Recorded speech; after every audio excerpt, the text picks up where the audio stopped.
Sir pizza company थी, जब उन्होंने इंडिया में लॉन्च करा तो अगर 30 मिनट से ज्यादा टाइम लगता था डिलीवरी में तो पिज्जा फ्री हो जाता था। अगर टोल नाके पे 5 मिनट से ज्यादा वेट करना पड़े तो क्या टोल फ्री होगा? आपने अच्छा प्रश्न पूछा।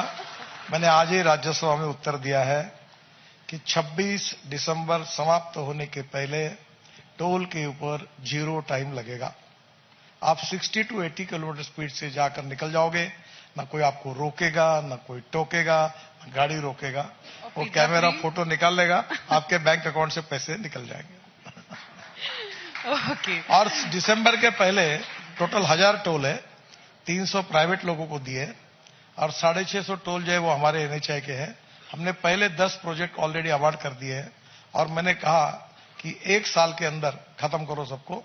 पूरी सिस्टम ये हम नई टेक्नोलॉजी के साथ जोड़ देंगे तो मुझे लगता है कहीं रुकने की जरूरत ही नहीं। 0 टाइम। परफेक्ट। आप तो 5 minute, 1 second, 40 second, 30 second, no time. आप 80 किलोमीटर के स्पीड से निकल जाओगे।